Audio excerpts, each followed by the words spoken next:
Thanks, Cathaoirleach. Minister, I don't know you well personally. I've always found you fine, but I have to say, as a minister, I always found you very much a hands-off minister. I have said to you before, when you equivocated in relation to people paying their licence fee, it was an absolute sign for me in relation to how you were handling this issue, and it wasn't good.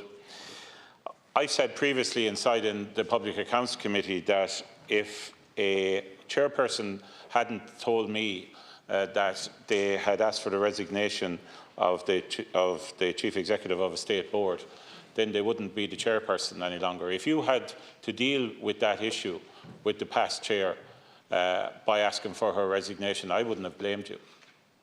For me, that was a red card offence. I said it at the committee and I stand over that. You should have been told. But also the fact that you weren't told should have raised alarm bells in relation to your own officials and in relation to your relationship with RTE. You let that pass, and we've moved on considerably. And you weighed up everything and made the disastrous decision that you did last Thursday. You've basically poured petrol on the fire to a degree we haven't seen since the Ryan Tubridy appearances inside in committees. This is now really, really unprecedented, but it's of your own making. There is an issue here in relation to facts and what happened. So forensically, let's go through the Remuneration Committee chronology and what happened last Thursday. I'll call it, for the want of a better phrase, prime time day. In relation to the Remuneration Committee chronology, we know on September the 26th that the board signed off on the new forms of packages and how they were going to be dealt with. We know that the committee met to approve Collins's package on October the 9th. On budget day, we know that the Secretary-General got a phone call from the chair, which is now disputed in relation to telling her about that. On the 11th of October, Richard Collins resigned. Then there was the appearance subsequently to that in relation to the PAC, where at that meeting was the Secretary-General, Catherine Licken, the Assistant Secretary, Trina Gill, and the PO, Stephen Ryan. And I was there, and Paula Mullooly, RT's Legal Affairs Director, said that new terms of reference requiring the REMCO to sign off on severance packages had happened.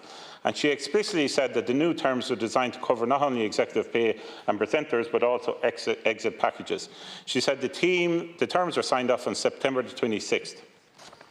There's one question that's burning here for me. If that was said inside in that committee and the officials were all sitting there, how can anyone stand over that Richard Collins's package wasn't part of that, which would have had to have been signed off by the Remuneration Committee, which would have had to have been known by your officials? For me, that's not credible. It's also not credible that you kept repeating yesterday that your officials were in daily contact with RTE. So from September the 26th until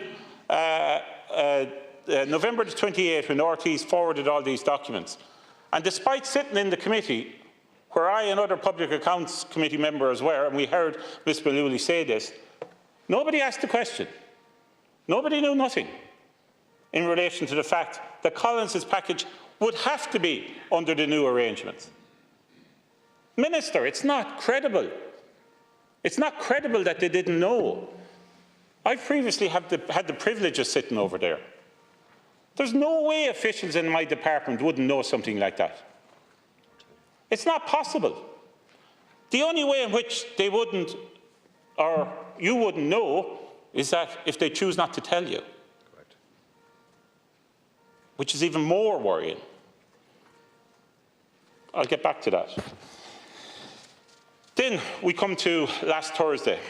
We'll call it prime time day. You got the phone call, your department got the phone call at 10 a.m, where, in fairness, the former chair confessed to the error of not reminding you. And I believe she actually thought she had told the department and they had told you.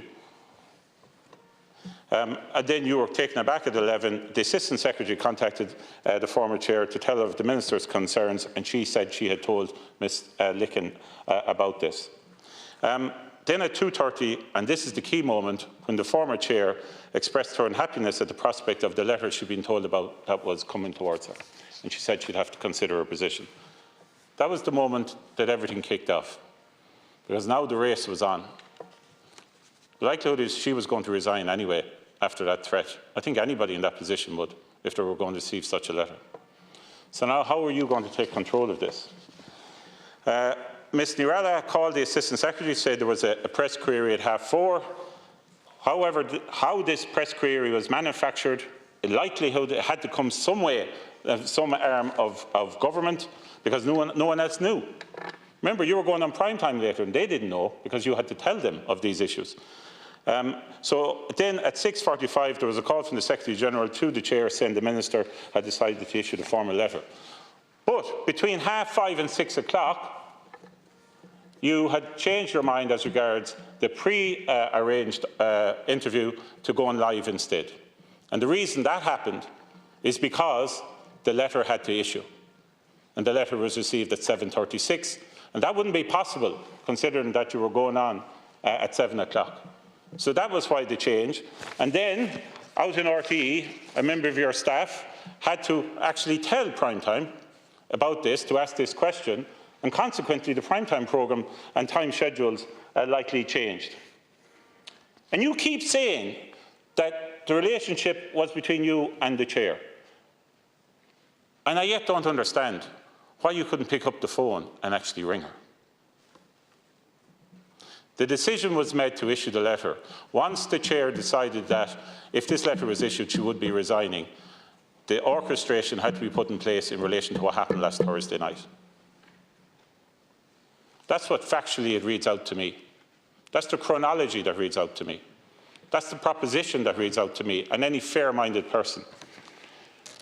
And that's not good. I also want to point out the things that you didn't say on prime time.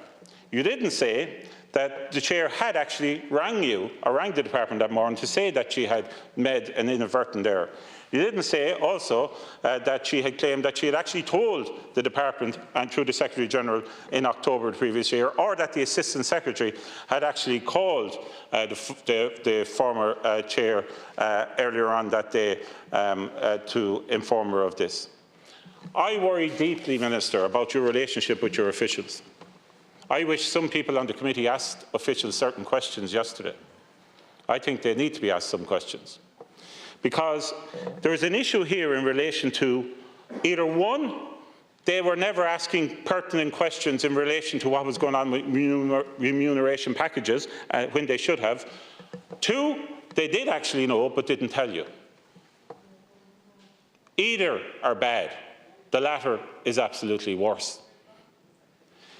And the real concern here is that you are now facing into a moment, Minister, where the future of RTE, you have put yourself pertinent straight in the middle of it. You weren't out the gap last week, Minister, but you weren't far away.